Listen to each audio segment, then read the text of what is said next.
बैठक संपन्न। जिला मिनरल्स माइंस वेलफेयर संस्थान की बैठक केलवा चौपाटी स्थित एकता भवन में हुई।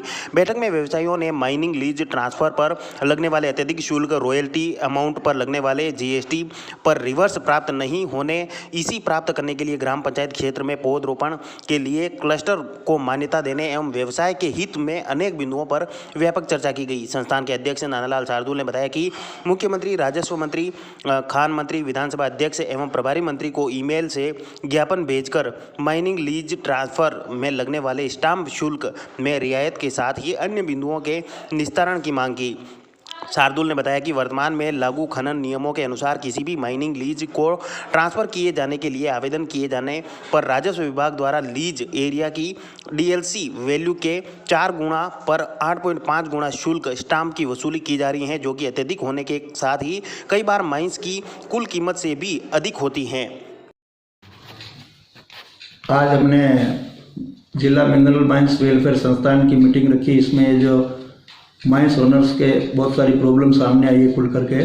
उसमें मेन बात है लैंड टैक्स की है, रिवर्स चार्ज की है और डीएलसी रेट का 4 गुना जो ट्रांसफ़र लीज पर अभी सरकार ने नया एक लगाया है टैक्स, वो है।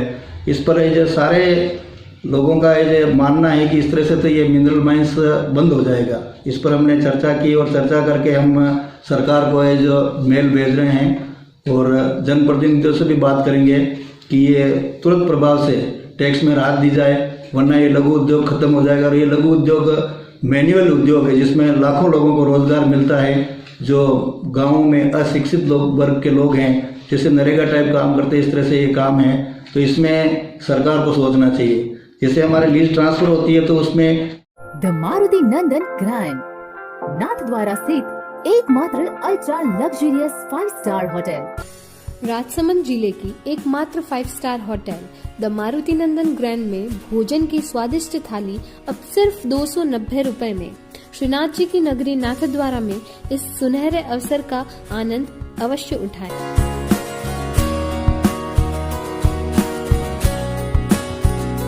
मारुति नंदन ग्रैंड, थिंक नाथद्वारा, थिंक नंदन ग्रैंड। जिला स्तरीय 11 वर्षीय बालिका खेलकूद प्रतियोगिता शुरू।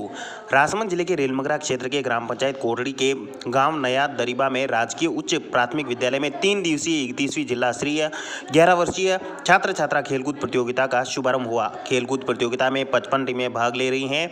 खो खो, कबड्डी, जिम्नास्टिक, एथलेटिक्स खेलकूद प्रतियोगिता का उद्घाटन कांग्रेस जिलाध्यक्ष हरि सिंह राठौड़, मुख्य अतिथि मदन लाल चौहान, पूर्व विधायक राजसमंद सहित विद्यालय स्टाफ और समस्त ग्रामवासियों की मौजूदगी में शुभारंभ हुआ। उद्घाटन कार्यक्रम में नन्हे बालकों द्वारा सांस्कृतिक नृत्य की प्रस्तुतियां दी गई।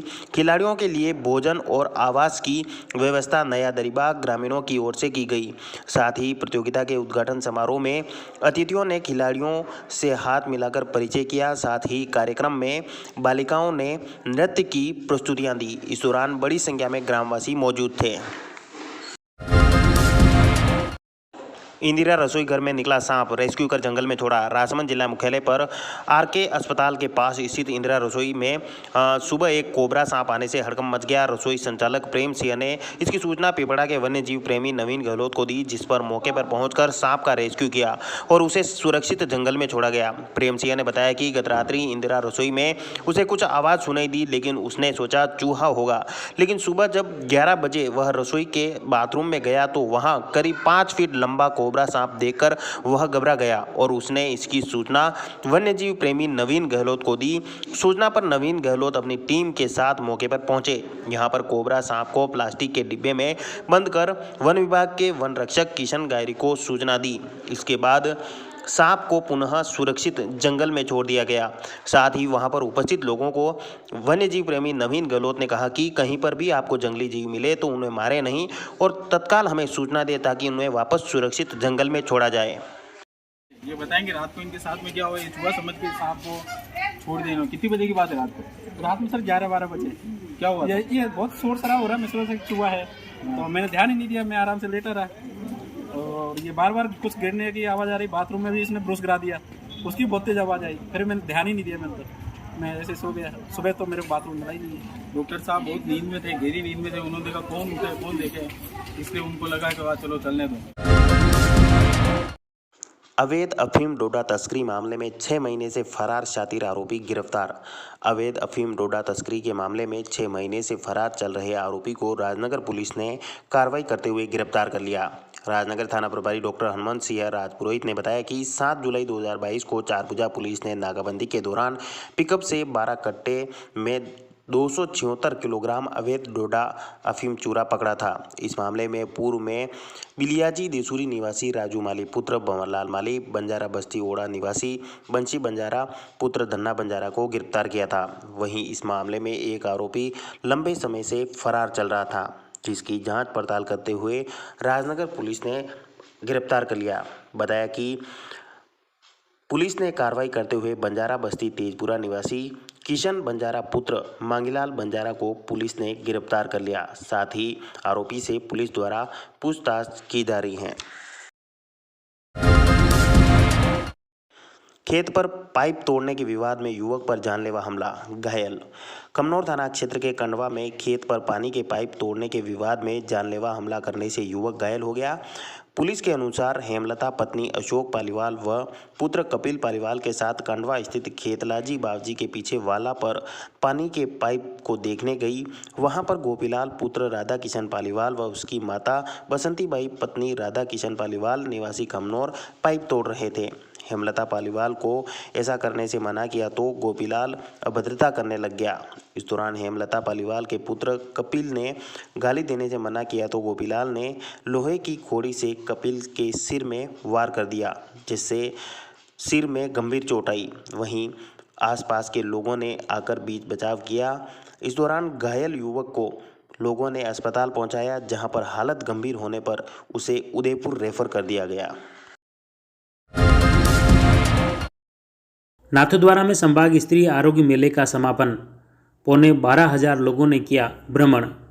आयुर्वेद विभाग द्वारा राजसमंद जिले के नाथद्वारा के दामोदर स्टेडियम में आयोजित 4 दिवसीय संभाग स्तरीय आरोग्य मेले से कई लोगों को वर्षों व महीनों की बीमारियों से कुछ राहत मिली तो कई लोग आयुर्वेद पद्धति के प्रति प्रेरित भी हुए।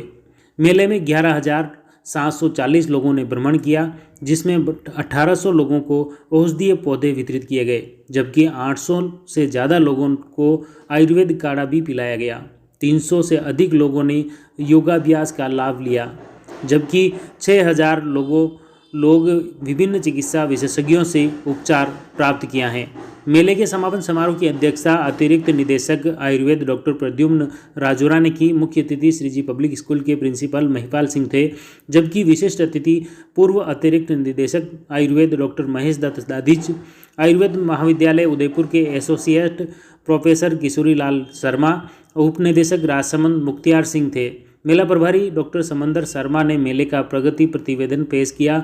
मेले में जलोका, अग्निकर्म, क्षार सूत्र, पंचकर्म, प्राकृतिक सौंदर्य प्रसाधन, आयुर्वेद, न्यूरोथेरेपी, प्रकृति परीक्षण, होम्योपैथी, यूनानी मर्म, एक्यूप्रेशर पद्धति से उपचार परामर्श देकर औषधियाँ भी निःशुल्क वितरित की गई। मेले में 1200 से ज़्यादा आयुर्वेद चिकित्सक व कंपाउंडरों ने मेले का भ्रमण किया। मेला प्रभारी डॉक्टर परशुराम योगी ने अतिथियों का आभार व्यक्त किया। साथ ही अतिथियों, चिकित्सकों व कर्मचारियों को प्रमाण पत्र देकर सम्मानित कर कार्य के प्रति प्रोत्साहित किया। कार्यक्रम का संचालन डॉक्टर विनोद शर्मा ने किया। मेले में राजसमंद के साथ उदयपुर, चित्तौड़गढ़, भीलवाड़ा व अजमेर के आयुर्वेद चिकित्सक व कंपाउंडरों ने सेवाएं दी। साथ ही कुछ विशेषज्ञ अहमदाबाद से भी आए, जिन्होंने भी सेवाएं दी। सिसोदा में विधानसभा अध्यक्ष डॉक्टर सीपी जोशी ने किए बेरूजी के दर्शन, फिर किया स्वागत। राजस्थान विधानसभा अध्यक्ष डॉक्टर सीपी जोशी ने सिसोदा पहुंचकर क्षेत्रपाल बेरूजी के दर्शन किए। उसके बाद आचार्य महाप्रज्ञ भवन में समाजसेवी रमेश धाकड़ के नेतृत्व में क्षेत्रीय लोगों ने स्वागत किया। धाकड़ ने सिसोदा बेरूजी मंदिर ट्रस्ट अध्यक्ष के लिए किए गए आवेदन के बारे में डॉक्टर जोशी को अवगत कराया। इस पर डॉक्टर जोशी ने कहा कि अगर आप ट्रस्ट अध्यक्ष बनते हैं तो निश्चित तौर से समाज सेवा के अनुभव का फायदा ट्रस्ट को मिलेगा। डॉक्टर जोशी ने अब तक विधानसभा चुनाव में धाकड़ परिवार के मिले समर्थन का जिक्र करते हुए उनकी प्रशंसा की। इस दौरान खमनौर प्रधान भेरूलाल वीरवाल, मुंबई प्रदेश कांग्रेस के नेता प्रकाश पामेचा, बेरूलाल धाकड़, अर्जुन धाकड़, करनी सेना जिलाध्यक्ष सोहन सिंह सहित कई ग्रामवासी मौजूद थे।